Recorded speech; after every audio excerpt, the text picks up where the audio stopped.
श्री दुर्गा शंकर जी मिश्र, श्री आसिफ भाई, श्री जीतन जी श्रीवास्तव, विकास स्वरूप जी, हिमांशु भाई, प्रबल प्रताप सिंह जी और बहन रंजना कुमारी और यहाँ मौजूद मेरे सभी सम्मानित बहनों एवं भाइयों।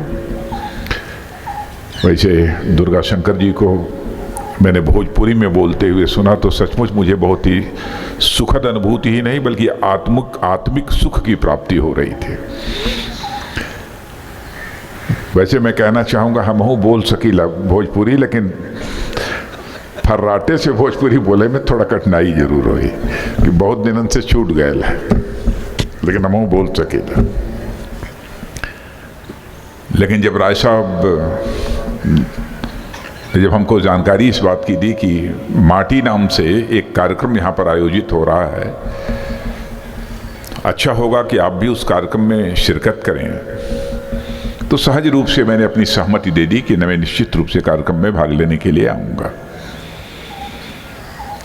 आज व्यस्तता बहुत अधिक थी इसलिए थोड़ा विलंब भी हुआ, लेकिन मैंने तय किया था कि मैं कार्यक्रम में निश्चित रूप से भाग लूँगा। और मैं कहना चाहूँगा कि आप सब लोग जानते हैं किसी भी व्यक्ति का जो संस्कार होता है वह संस्कार उस व्यक्ति को व्यक्तित्व की गहराई देता है।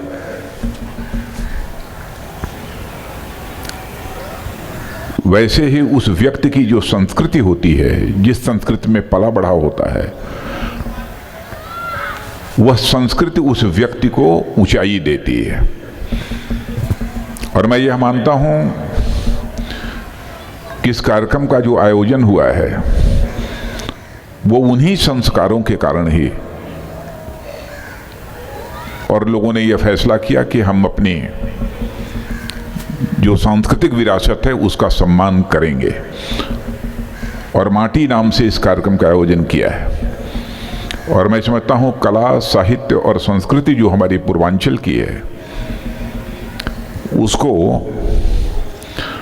सम्मानित करने के लिए जो यह नाम माटी दिया गया है, इससे अधिक उपयुक्त और कोई दूसरा नाम नहीं हो सकता था।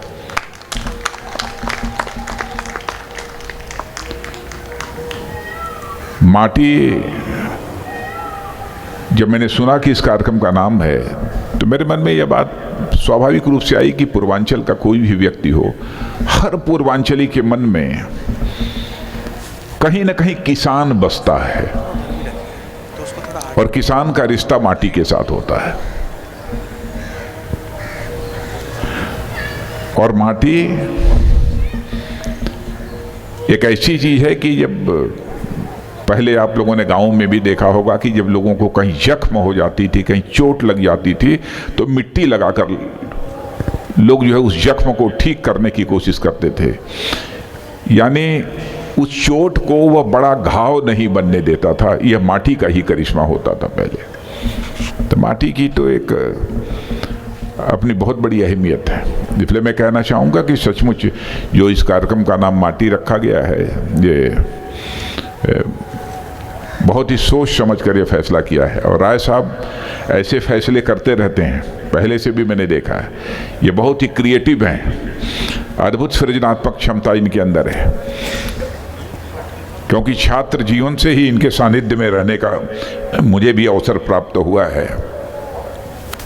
और एक समय तो एक पत्रिका का संपादन ये कर रहे थे, तो उसमें सह संपादक के रूप में मेरा भी नाम उन्होंने डाल रखा था। वैसे हमारी कोई भूमिका उसमें नहीं थी, लेकिन फिर भी उन्होंने उसमें डाल रखा था। और दुर्गा शंकर जी मिश्र ने जो भाषण किया, मैंने बहुत ही अच्छा भाषण किया। अब मुझे ये कल्पना नहीं थी कि यहाँ मंच पर बैठे हुए लोगों में से लोग सब भोजपुरी धड़ल्ले से बोल लेंगे। उनमें सबसे कमज़ोर मैं अपने को ही पा रहा हूँ। मैंने देखा कि जीतन जी भी यहाँ पर भोजपुरी में बिल्कुल फर्राटे से बोल रहे थे।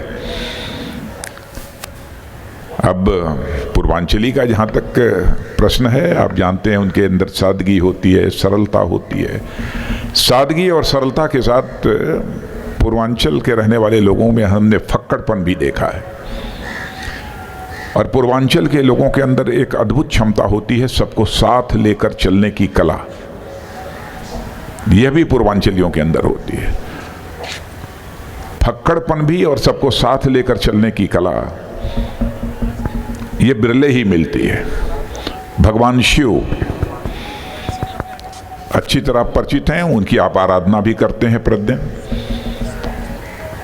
भगवान शिव को भी ये कहा जाता है, भगवान शिव के अंदर भी वही अवघड़पन, अक्खड़पन, लेकिन भगवान शिव के गले में सर्प की माला होती है।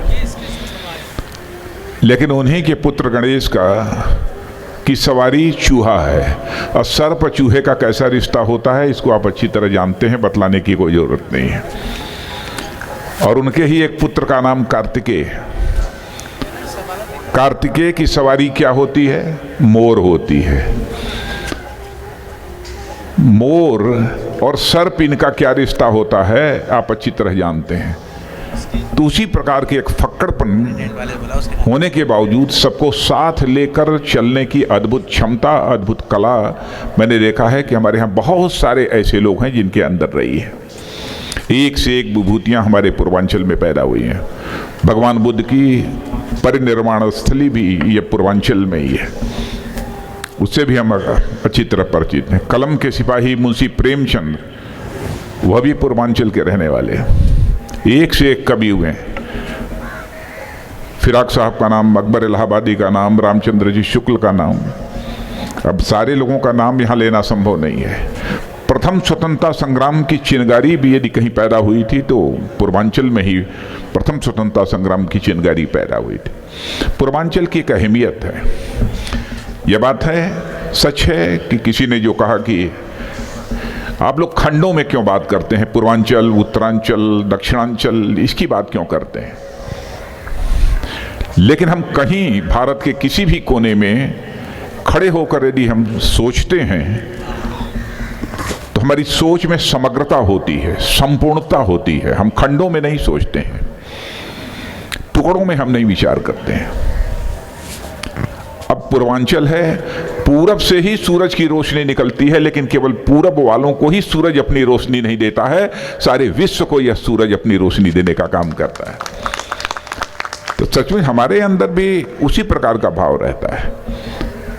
लेकिन एक क्षेत्र विशेष के लोगों को इकट्ठा करके उनके अंदर क्षेत्रवाद की भावना जगाना अथवा उसको प्रबल करना, यह हमारा उद्देश्य नहीं है। राय साहब ने यह सोच के नहीं किया है, इस सोच के साथ किया है कि इनके अंदर जो क्षमता है, जो इनके अंदर सृजनात्मकता है, उसको संजो कर, सहेज कर क्यों न भारत को एक महान भारत बनाने में हम इनका अधिकतम योगदान करा सकें। इस उद्देश्य से उन्होंने इस कार्यक्रम का आयोजन किया है। और अभी दुर्गा शंकर जी बोल रहे थे, शायद आप लोगों को जानकारी नहीं होगी।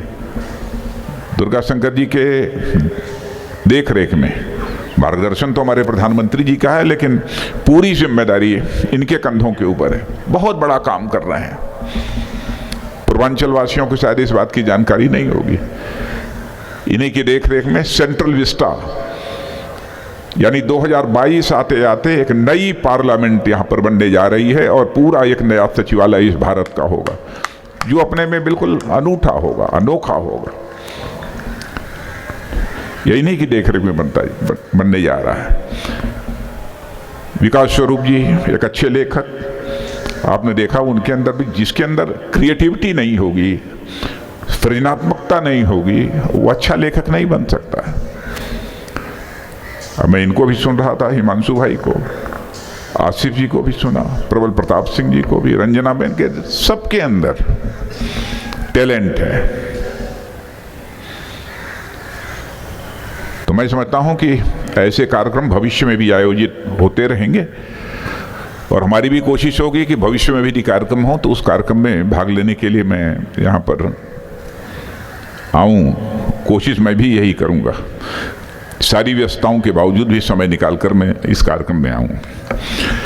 और आज के अवसर पर मैं समझता हूँ कि इससे ज़्यादा कुछ कहने की ज़रूरत नहीं है।